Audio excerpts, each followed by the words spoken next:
Hello, hi guys. This video is about having a doula at your birth, and a lot of people don't even know what that is, but basically it's a person, usually a lady but not always, who comes to your birth and helps you with like coping skills. To me it kind of felt like a midwife, or not really, but like a coach kind of, that would help you through and have the labour and birth go the way that you wanted it to. They're not like medically trained like a midwife, but they do have their own certification and training and everything that they go through. And my doula was someone that I found online, and luckily actually it was the first link that I clicked on when looking for a doula in Houston. And I got really lucky because at first I was thinking, oh, I need to look at a bunch of them, I'm not just going to go with the first one that I find, obviously.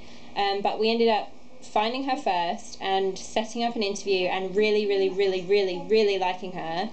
So we got really lucky, and she wasn't that expensive compared to some of the others, so that was nice. So I didn't really know what a doula was going to be like, or what to expect, or even who they were at first, obviously. My husband was pretty much against an epidural because he was concerned about how it would affect the baby, I guess. Whereas I was not very crunchy before I had my baby. I didn't really know anything about the risks or all the interventions. I just knew that most people have their baby in hospital, have an epidural, try not to have a C-section, and that would be fine. But after talking to him more about it and actually kind of having him open my eyes to the idea of going natural, I started researching it a lot myself.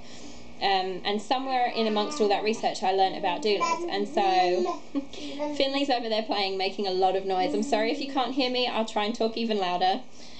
Basically, I found this doula and I didn't know what kind of questions to ask her. I started asking her a bunch of like scientific questions when we had our interview, and she didn't really know what to tell me for most of them. She just said, well, in my opinion, this, in my opinion, blah, blah, blah. But she couldn't really give me like an she couldn't really give me like an official answer, because she's not supposed to. She's more like moral support and helping you with techniques that she knows more about that could probably help your labour. Like regular stuff like going for a walk, bouncing on a birthing ball, taking a shower, things that can help you during labour that you might not know about or you might forget in the moment. She's there to kind of be your advocate and also motivate you. I did have a hospital birth, but I had a natural hospital birth. It was my first baby, so I didn't want to have my birth at home because I didn't know what to expect. I was too nervous that something was going to go wrong, and I wanted to be in that hospital environment. But when the time came to have the baby, I laboured at home probably like 20 to 25 hours, and that was great for me. Like the first day was pretty basic and boring and just sitting around and having a little bit of pain and trying to stay busy. And then my doula came the next day after I'd already been in labour for a while. She came to my house and she helped me labour at home. Like I said before, whenever I was tired and not feeling like doing anything else, she made me go outside and go on a walk. She would say, let's switch up the position, let's go in the tub, let's do this, let's do that, make sure you're drinking your water. She would know everything to remind me and to tell me to do that my husband probably could have learnt to do, but she was there and on the ball and on top of it at all times. She actually said though, like, wow, your husband was amazing and I didn't even need to be there, he was so great, he should be a doula. She thought he was a really good support system for me, which is awesome.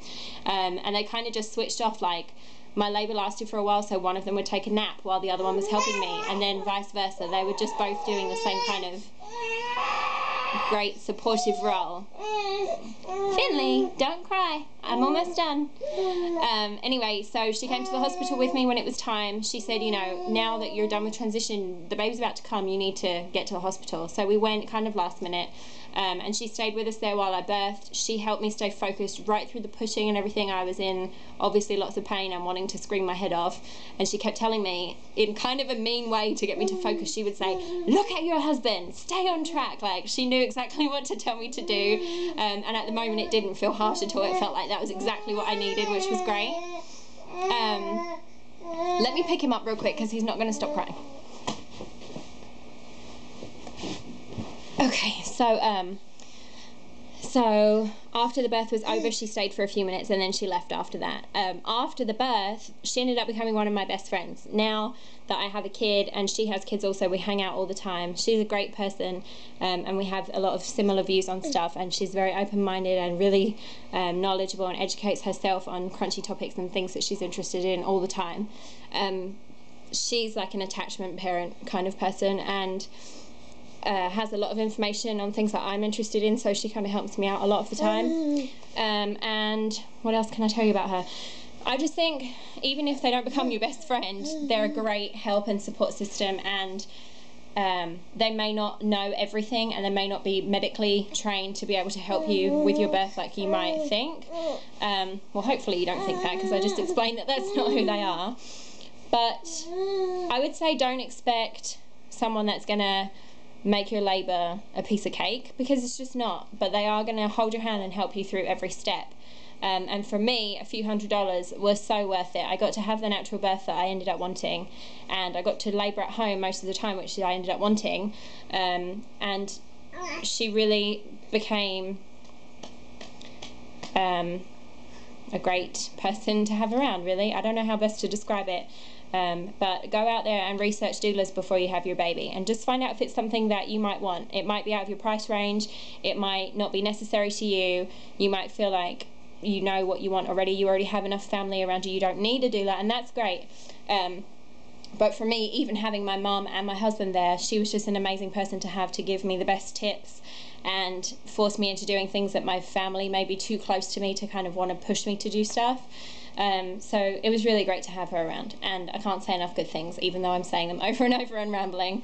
If you can't afford a doula and you live in Houston, message me, because I learnt from her a lot of great things, and I would love to attend a birth and help another woman go through her labour and birth as well. That sounds kind of silly, but I'm serious. I'm really interested in learning more about birth, and maybe one day becoming some kind of childbirth educator or something. So let me know if you want some help, or if you just have any questions, or if you want the name of my doula, I will let you know. So thank you for watching once again, and stay crunchy. See you